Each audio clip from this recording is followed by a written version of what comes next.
Welcome to cute and curly finds. So friends, आज मैं first time आपको दिखा रही हूँ कि मैं जो निटिंग प्रोजेक्ट्स करती हूँ, जो कि शॉल्स, काउल्स, इस तरह के मोस्टली या हैट्स, तो वो मैं किस तरह से करती हूँ। तो अभी मेरे पास दो रनिंग प्रोजेक्ट्स है। उसमें एक ये है, देखिए ये मेरे पास एक सर्कुलर नीडल है। आई थिंक ये 80 सेंटीमीटर उसकी टोटल वो है लेंथ, और ये 5 मिलीमीटर वाली है। 5 मिलीमीटर की होने की वजह से इस पे जो है यार्न जो है ये भी 4.5 मिलीमीटर वाली यूज़ करनी पड़ती है। और ये सबसे बेसिक स्टिचेस मैंने यूज़ की हुई है यहाँ पे। तो अगर आपको निटिंग थोड़ी बहुत आती है तो आपको पता होगा कि ये गार्टर स्टिच बनी हुई है। गार्टर स्टिच में यूँ है कि आप एवरी रो में निट करते हो। तो ये देखें, इसमें मैं बनाना चाह रही हूँ एक शॉल। उसके लिए क्या है, तो एक स्ट्रेट हम पीस बनाएंगे, रेक्टेंगल पीस बनेगा शॉल। तो शुरुआत के जो स्टिचेस है, ये टोटल नंबर ऑफ स्टिचेस मैंने डाली हुई है 50 स्टिचेस डाली है। वो मैंने लॉन्ग टेल कास्ट ऑन करके डाली हुई है। अब लॉन्ग टेल कास्ट ऑन क्या होता है, तो कास्ट ऑन के मतलब ये स्टिचेस नीडल पे डालने के बहुत सारे डिफरेंट तरीके होते हैं, और आपको अगर ज़्यादा नंबर्स चाहिए तो आप लॉन्ग टेल कास्ट ऑन करेंगे तो वो फास्टर बनेंगे और इवन बनेंगे। ऐसे लूज़ वगैरह नहीं होंगे, स्ट्रेट लाइन में बनेंगे, अच्छे दिखेंगे। तो लॉन्ग टेल कास्ट ऑन मुझे सबसे कन्वीनियंट लगता है। शुरू में बिल्कुल भी कन्वीनियंट नहीं लगता था, क्योंकि काफ़ी कंफ्यूजिंग मेथड्स होती है कास्ट ऑन की भी। और मैं यूज़ टू थी कम स्टिचेस डालने की। मैं क्या करती थी शुरू में, एक निडल से मतलब 2 नीडल्स लेके एक नीडल पे जो है स्टिच उसको डबल करके उसको फिर वापस उस नीडल पे इंसर्ट करती थी। वो वाली मेरी मेथड पहले थी, लेकिन अब मैंने लॉन्ग टेल कास्ट ऑन वाली मेथड यूज़ करना शुरू कर दी है, और अब वही मेरी फेवरेट मेथड है। तो जब भी मैं अभी नया प्रोजेक्ट बनाऊंगी, ये मैंने प्रोजेक्ट कल इवनिंग में शुरू किया है। होता ये है कि वीडियो बनाने के टाइम पे कभी भी आपको प्रोसेस एक साथ सारी नहीं दिखा सकते हो, तो इसकी मैंने कास्ट ऑन वाली मैंने मिस कर दी है इसकी वीडियो। लेकिन अभी ये मैं निट कर रही हूँ, ये प्लेन निटिंग है। तो ये देखिए, ये मैंने प्लेन निटिंग है, इसमें कोई भी डिफरेंट नहीं कर रही हूँ, सिंपली मैं इसको निट करती जाऊँगी। ये मेरा प्रोजेक्ट है जब मैं कोई पैटर्न याद नहीं रखना चाहती हूँ, बस मैं निट करना चाहती हूँ, तो ये मैं इस तरह से निट करती जाऊँगी। तो देखिए, राइट हैंड लेफ़्ट हैंड दोनों में आपकी नीडल्स होती है। क्रोशे से निटिंग का ये थोड़ा सा डिफरेंस है कि इसमें दोनों हाथ बिजी रहते हैं और आपको यार्न को फिर मैन्यूवर करना पड़ता है। देखिए अभी मैं क्या कर रही हूँ, राइट हैंड वाली यार्न को लेफ़्ट हैंड वाले जो नीडल है उसके पहले वाले लूप में मैं इस तरह से इंसर्ट कर रही हूँ। ठीक है, पीछे की तरफ इंसर्ट होगा, और उसके बाद ये यार्न इस हैंड में से पकड़ के इसको मैं पूरा इस यार्न को एक क्या कहते हैं इसको, टर्न ले रही हूँ, और फिर हुक पीछे से निकाल के आगे ले लिया। और ये जो ओल्ड वाला जो लूप था वो लेफ़्ट हुक से नीडल से हटा दूंगी। मैं हूँ क्रोशेयर ना, तो मेरे निटिंग वाले टर्मिनोलॉजी इतनी अच्छी नहीं आती है। तो देखिए, ये राउंड नीडल होने की वजह से वर्क करना इजी हो जाता है। इस तरह से आपको नीडल्स, जो लॉन्ग नीडल्स होती है, जो अराउंड 35 सेंटीमीटर होती है, या अराउंड 40 सेंटीमीटर की भी नीडल्स होती है निटिंग वाली, तो उसकी वजह से कभी कभी काम करते हुए पीछे की तरफ आपको ना निटिंग नीडल्स चुभ रही होती है, तो कंफर्टेबल नहीं रहता है। ओल्ड टाइम में स्ट्रेट नीडल्स होती थी, अब राउंड नीडल्स आई हुई है और चीप होती है, इतनी कोई एक्सपेंसिव नहीं है, सेम प्राइस में होती है। अगर आपको लगता है कि निटिंग नीडल्स बहुत लॉन्ग होने की वजह से अनकंफर्टेबल होता है, आप डायरेक्ट राउंड नीडल पे स्टार्ट करें। मैं next time long tail cast on आपको दिखाऊंगी, तो आप मेरे साथ प्रोजेक्ट बना सकते हो। अब देखिए स्टेप को मैं नीट कर रही हूँ, वो टेक्निक जो है थोड़ी सी बोरिंग सी है। ये देखिए, बोरिंग मतलब ये बहुत ही टाइम कंज्यूमिंग है, क्योंकि मैं नीडल को हाथ से छोड़ती हूँ, लूप को पकड़ के, यार्न को पकड़ के इसको इस तरह से लपेटती हूँ, उसके बाद मैं उसको नीट करती हूँ। अब इस तरह से बनाऊँगी तो मुझे हर बार एक हाथ नीडल छोड़ के फिर यार्न को पकड़ने के लिए जो फ्रैक्शन ऑफ सेकंड चाहिए होगा, उसकी वजह से मुझे टाइम ज़्यादा लगता है निटिंग में। ये मेरे क्रोशेइंग में इस तरह से नहीं होता। आई थिंक मैं निटिंग में शुरुआत मैंने निटिंग से की थी, लेकिन मैंने निटिंग में इतना एक्सपर्टीज़ नहीं की है जितना मैंने क्रोशेइंग में की है। तो देखिए ये नीडल अब खाली हो गई है। वैसे देखा जाए तो ये देख रहे हैं, ये नीडल खाली हो गई है और अब सारा वर्क इस नीडल पे आ गया है, 50 स्टिचेस ऑल। अब क्या करती हूँ मैं, एज इट इज़ मैं नीट करूँगी। तो शुरू बस ये से ही करना है, और पहली वाली नीडल को पहले वाले लूप को थोड़ा सा मैं ज़्यादा खींचती हूँ, क्योंकि ये थोड़ा सा लूज़ रहने के चांसेस होते हैं। तो कुछ लोग क्या करते हैं, पहली वाली लूप को स्लिप कर देते हैं। स्लिप मतलब उसको वो नीट नहीं करते, बस इसको एक नीडल से दूसरे नीडल पे उतार देते हैं। वो भी कर सकते हैं, उससे स्मूथ एजेस आएंगी, लेकिन बिगिनर्स को इतना टेंशन लेने की ज़रूरत नहीं है। Beginners, even I consider my self beginner in knitting. तो बस आपको बनाते जाना है। अच्छा, ये इजी प्रोजेक्ट चूज़ करने का ये है तरीका और रीज़न। देखिए, मैं अभी एडवांस नीटिंग कर सकती हूँ, लेकिन मैं कुछ टाइम के लिए ईजीएस्ट पैटर्न देखती हूँ। तो गार्टर स्टिच जो है मेरी ईजीएस्ट पैटर्न टू गो है निटिंग में। उससे ये है कि मुझे याद नहीं रखने हैं काउंट, और रोज़ के बाद मुझे चेंज नहीं करना है, क्योंकि निटिंग में अगर आप कोई मिस्टेक करेंगे तो उसको रिपेयर करना इज़ नॉट इम्पॉसिबल।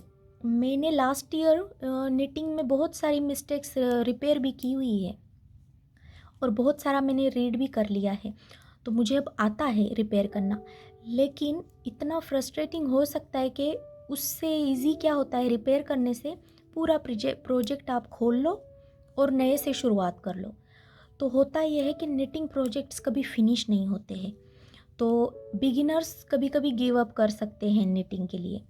तो इसलिए इजी प्रोजेक्ट से शुरू करें, आपका कॉन्फिडेंस बढ़े। नेक्स्ट प्रोजेक्ट में आप थोड़ा सा डिफ़िकल्ट कुछ एक आध ट्राई करें। होता है तो गुड, नहीं होता है तो आपको एक पैटर्न तो अच्छे से आए। तो ये निटिंग का जो तरीका है वो ऑलवेज लाइक दिस। आप क्या करेंगे, इस तरह से नीडल पीछे से इंसर्ट, ये जो लूप है पहले वाला उसको पीछे की तरफ ले जाएंगे, राइट हैंड वाले नीडल को, उसको यार्न ओवर कर लेंगे, और बस वो ये नया हमारा लूप बन रहा है ये वाला, और पुराने लूप को लेफ़्ट वाले नीडल से निकाल देना है। निटिंग बहुत इजी है। अब मैं ये भी कह सकती हूँ कि क्रोशे इजी है, लेकिन निटिंग भी बहुत इजी है। ओल्ड टाइम्स निटिंग क्रोशे से ओल्ड ट्रेडिशन है, और अभी जो है निटिंग के अल्गोरिदम्स भी इजी है। निटिंग मशीन पे भी बन सकती है आसानी से। तो मेरा ये एक्सक्यूज़ होता था कि निट तो शॉप में भी मिल जाता है, सो मैं क्यों करूं। लेकिन आप अपने साइज़ के हिसाब से बना सकते हो, ये निटिंग का फ़ायदा है। और निटिंग का और एक मेन एडवांटेज ये है कि ये करते हुए सूदिंग है। क्रोशे से सूदिंग मुझे अभी ये लगने लगा है। क्रोशे में पैटर्न्स बहुत डिफ़िकल्ट होते हैं, स्टिचेस कॉम्प्लिकेटेड आ सकती है। निटिंग में भी ऑफ कोर्स स्टिचेस आती है, लेकिन देखिए 2 नीडल्स है ना, तो आपका जिस तरह से मैं अभी नीट कर रही हूँ, ये स्लोएस्ट वर्जन में मैं नीट कर रही हूँ। मैं अभी जो भी बातें करती हूँ मैं बिगिनर को कंसीडर करके करती हूँ। देखिए आपको जो है, आप कंफर्ट के लिए हॉबी करते हो, तो ये जो मैं जिस तरह से कर रही हूँ, अगर आप उस स्पीड में करें आपको बहुत ही रिलैक्सिंग लगेगा। और आप पीछे कोई भी म्यूज़िक लगा के या इवन आपके फ्रेंड्स के साथ बात करते हुए कर सकते हो, या इवन इवनिंग में जो आप टीवी देखते हो उस टाइम पे ये बैठ के आराम से ये सिंपल एक ही स्टेप करती जानी है। तो और देखिए अगर मेरी बातों के बीच में अगर आपको ये नीडल्स की आवाज़ थोड़ी सी हल्की सी, it's not lot of click click click, ये नीडल्स की हल्की सी आवाज़ होती है, वो साइंटिस्ट कहते हैं कि निटिंग एंड क्रोशे जो है ये माइंड को बहुत ही रिलैक्स कर देती है। तो और कुछ ना कुछ बनाने का जो एक सुकून होता है वो भी इन चीज़ों में मिलता है, खुद से बनाने का। तो देखिए ये लाइन बन गई 50 स्टिचेस, और कल इवनिंग से मैंने स्टार्ट किया हुआ है, और मैंने शायद कल इवनिंग में 5-10 मिनट्स किया था। और अगर मैं इसी स्पीड से बनाऊँ जिस तरह से मैं आपके साथ बात कर रही हूँ, तो हो सकता है कि मेरा ये 1 वीक या इवन मैक्सिमम लगे, तब तक जाके ये मेरा पीस बन के रेडी हो जाएगा। 180 सेंटीमीटर में लॉन्ग बनाना चाहती हूँ इसको, अडल्ट साइज़। तो देखिए ये मैंने 100% वूल ली हुई है, डार्क ब्लू है, तो टेक्सचर थोड़ा सा रफ़ है लेकिन इची वाला नहीं है। मैं यूजुअली क्या करती थी, एक्रिल में बनाती थी। मेरे पास अभी एक एग्जांपल है, मैं आपको दिखाती हूँ। अच्छा ये देखें, ये एक प्रोजेक्ट है जो कि मेरा चल रहा था, जो कि मुझे फिर याद आया। ये देखिए कितना प्यारा पीस बन के तैयार है। पहले मुझे देखिए, ये सेम मैंने साइज़ ली हुई है 50 सेंटीमीटर, और ये एक्रिल में है, तो ये बहुत ही सॉफ्ट है, बिल्कुल ही सॉफ्ट और शाइनी सा वो है, फाइबर कंटेंट है इसका। और देखिए कलर्स, ये इसमें मैंने कलर चेंज नहीं किया हुआ है, ये यार्न ही ऐसी थी जिसकी वजह से कलर चेंज है। मैं एग्जांपल दिखाती हूँ वो यार्न का। ये यहाँ की यार्न है, ये बहुत ही फेमस चल रही थी लास्ट ईयर। फेना इसको कहते हैं, डच शॉप्स में मिल रही थी। ये देखिए इसके इतने कलर्स थे प्यारे।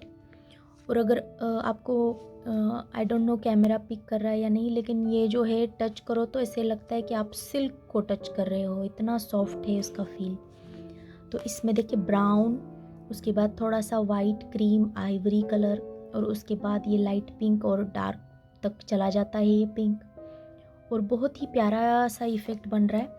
और देखिए ये स्ट्राइप्स बन रही है ऑटोमेटिक, में कोई स्टिच में कट नहीं कर रही हूँ, इवनली पीस बनता जा रहा है, और सिर्फ निट कर रही हूँ।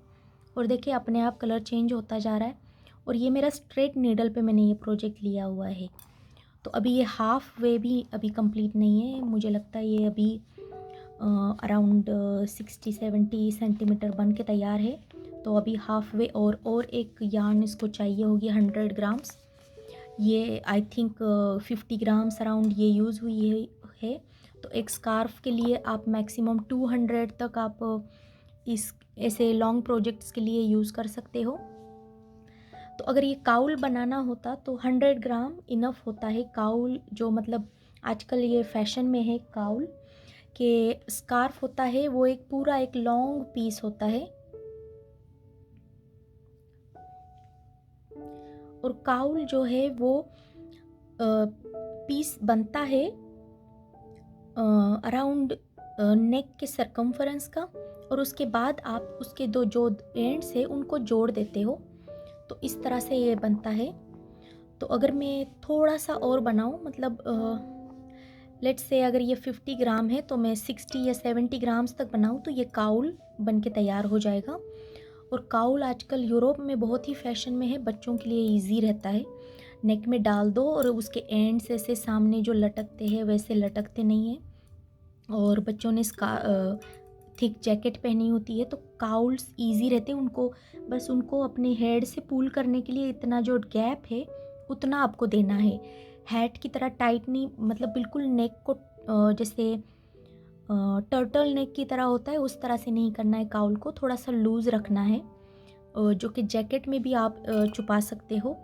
तो ये देखिए स्ट्रेट नीडल्स में भी मैं काम करती हूँ, ये भी 5 वाली ही है, 5 मिलीमीटर वाली। ये नीडल पे काम करना बहुत ही स्मूथ वर्क है। ये इधर का ब्रांड है पायरम करके, ये इंटरनेशनली भी अवेलेबल होगा, लेकिन ये बहुत ही स्मूथ इसका है, तो इस पे फास्ट बहुत हो जाता है वर्क। लेकिन सेम इशू है मुझे जो है स्ट्रेट नीडल पे काम करते हुए, ये एंड्स जो है पोक करते हैं पीछे, तो मुझे अच्छा नहीं लगता इस पे काम करना। अगर आपको आदत है, ये 35 सेंटीमीटर की है, फिर भी मुझे ऐसे लगता है काश ये 30 होती तो अच्छा था। मेरे मोस्टली प्रोजेक्ट्स छोटे वाले ही होते हैं, तो 30 पे भी बन जाता, लेकिन अब है 35, तो मैं 35 पे ही काम कर रही हूँ। और ये बहुत ही कंफर्टेबल नीडल है, टिप्स वगैरह इसकी काफ़ी कंफर्टेबल है, तो मैं ये इस पे बना रही हूँ। ये देखिए कितना प्यारा बना हुआ है। काउल का मैं एग्जांपल आपको बोल रही थी, तो मैं आपको वो एक रियल एग्जांपल दिखाती हूँ। ये देखिए मैंने एक काउल बनाया हुआ है, ये भी सिमिलर स्टिचेस होंगी, ये भी गार्टर स्टिच में बना हुआ है। ये आई थिंक वूल ब्लेंड है, 80% एक्रिलिक और 20% जो है इसमें वूल थी। तो ये भी ये देख रहे हैं आप, इस तरह से मैं आपको जो काउल का मेंशन कर रही थी, ये मैंने यहाँ पे इसको जोड़ दिया है, एंड में मैंने जोड़ दिया है, और मैंने इतना केयरफुली नहीं जोड़ा है, तो इसके दिखता है कि कहाँ जोड़ा है, लेकिन नो बडी केयर्स। ये फाइन ट्यूनिंग है, अगर आप केयर करते हो तो आप इसको सही से भी जोड़ सकते हो, लेकिन ये इतना दिखता नहीं है, इस तरह से कम दिख रहा है शायद, इस तरह से इतना विजिबल नहीं है, ये शायद इनसाइड होगी तो इधर दिख रहा है। तो ये भी अराउंड 30 to 40 स्टिचेस हुई होंगी, अब मुझे इसका काउंट याद नहीं है, लेकिन ये जो विड्थ है आप कास्ट ऑन जिस तरह से करेंगे उस पे ये विड्थ डिपेंडेंट है, और फिर आपको आपके नेक पे ट्राई करके देखना है, और बस आप जहाँ पे फिनिश करेंगे। तो काउल के लिए देखिए कितना अराउंड 65 सेंटीमीटर अडल्ट साइज, 65 से लेके 70 तक, एक लूप के लिए, मतलब आप नेक में इस तरह से डालेंगे, इस तरह से डालेंगे और हो गया आपका काम। अगर आपको ये इन्फिनिटी की तरह हो गया ना, इन्फिनिटी हो गया लूप इसका। अगर आपको ऐसे नहीं, आपको 2 लूप्स डालने हैं तो आप इस तरह से, लेकिन उसके लिए डेफिनेटली फिर आपको लॉन्ग स्कार्फ मतलब पूरा रेक्टेंगल बनाना पड़ेगा, और फिर आप जोड़ेंगे, तो उसके हिसाब से आप बनाएंगे। तो ये गार्टर स्टिच जो है उसमें बहुत ही कंफर्टेबली आप बिगिनर लेवल चीज़ें बना सकते हो। तो मैं अभी आपको गार्टर स्टिच का 1-2 स्टिच बना के दिखाई थी। मैं नेक्स्ट टाइम आप ये वीडियो डेफिनेटली बिगिनर्स को थोड़ा सा मैं सजेशन देना चाह रही हूँ कि आप इस तरह से कोई पीसेस बना सकते हो बेसिक स्टिच यूज़ करके, लेकिन इवन एडवांस लेवल में भी आप चीज़ें बना सकते हो। फॉर एग्ज़ाम्पल ये देखें, ये मैंने एक रेडीमेड पैक था, उसमें शॉप वालों ने किया क्या था कि वूल के साथ उन्होंने वूल भी रखी हुई थी, और उसके साथ ये वाला जो पार्ट है एनिमल बनाया हुआ है उसका फेस, और ये सामने वाले 2 फुट और ये पीछे वाले और टेल उन्होंने बना के दी हुई थी। मतलब ये पीसेस बने हुए थे पैक में। ये आजकल गिफ्ट स्टाइल बहुत चलता है यूरोप में, तो ये बनाया हुआ था, और उसके साथ ये यार्न का बॉल उन्होंने साथ में रखा था, और इसके साथ पैटर्न भी दिया हुआ था। तो ये पैटर्न जो था आप लोगों को देखते ही पता चला होगा कि ये 1 by 1 रिबिंग वाला पैटर्न है। तो अभी मैं आपको बताती हूँ कि निटिंग मतलब, एक होती है निटिंग में मेन तो 2 स्टिचेस है, एक है निट स्टिच और एक है पर्ल स्टिच। अब ये जो गार्टर स्टिच है उसमें सिर्फ निट स्टिच ही यूज़ होती है। तो आप बिगिनर लेवल हो तो गार्टर स्टिच पहले आप करेंगे, निट स्टिच, और फिर पर्ल स्टिच एक होती है जो कि निटिंग का ऑपोजिट आप कह सकते हो। तो ये दोनों स्टिचेस सीखेंगे तो आपको थोड़ा सा हल्का सा एडवांस्ड आप कर सकते हो। तो ये देखिए, ये निट एंड पर्ल स्टिच का ये कॉम्बिनेशन है और दो रोज़ है इसमें। फर्स्ट रो में आप जो करेंगे उसके एग्जैक्टली ऑपोजिट आप सेकेंड रो में करोगे, आपको 1 बाय 1 रिबिंग मिलेगी। अच्छा, तो ये स्कार्फ जो है ये वैसे इसी तरह से एक और स्टिच दिखती है जो कि सॉकिनेट स्टिच है, लेकिन देखिए रिबिंग होने की वजह से ये स्ट्रेच भी अच्छा होता है और ये मुझे पैटर्न भी अच्छा लगा है। और ये जो यार्न में खुद से जो ये कलर चेंज था, आजकल की ये जो ट्रेंड आया हुआ है, तो उसमें जो है ये ऑटोमेटिकली ये इस तरह से बन रहा था। पैटर्न ने मुझे बोला था कि आप 4 मिलीमीटर या का नीडल यूज़ करो। आई थिंक मैंने 4.5 वाला यूज़ किया था, तो मुझे जो पैटर्न ने बोला था उससे डिफरेंट मुझे इधर डिज़ाइन आ गया है। तो अगर आप नीडल चेंज करेंगे साइज़ नीडल का, तो उसके हिसाब से आपको डिफरेंट पैटर्न मिल जाएगा। तो ये क्यूटेस्ट प्रोजेक्ट बन के तैयार है। ये देखिए, ये अराउंड 120 सेंटीमीटर मैंने टॉल बनाया हुआ है और ये मुझे अभी इसका लेंथ याद नहीं है, लेकिन हो सकता है कि अराउंड 12 to 13 सेंटीमीटर इसकी हो विड्थ स्कार्फ की। तो ये बहुत ही क्यूट सा प्रोजेक्ट था। तो ये स्लाइटली एडवांस में आता है। तो अभी मैं आपको निटिंग के एडवांटेजेस भी बता चुकी हूँ और मेरे करंट प्रोजेक्ट्स भी दिखा चुकी हूँ। तो होपफुली कमिंग वीडियोस में मैं आपके लिए सिर्फ इंडिविजुअल पार्ट्स में कास्ट ऑन बताऊँगी और कास्ट ऑफ कैसे करते हैं वो भी बताऊँगी होपफुली। तो स्टे ट्यून्ड, मेरे वीडियोस देखते रहे। मैं हमेशा यूज़फुल टिप्स आपको बताती हूँ। ज़रूरी नहीं है कि आप मेरे साथ पूरा प्रोजेक्ट बैठ के देखें करें, लेकिन टिप्स सीखें। उसके बाद आप खुद अपने घर में आराम से बना सकते हैं प्रोजेक्ट। तो स्टे ट्यून्ड फॉर दैट। तो चलिए मिलते हैं मेरे नेक्स्ट वीडियो में। Till then, stay safe and stay knitting this time. Bye.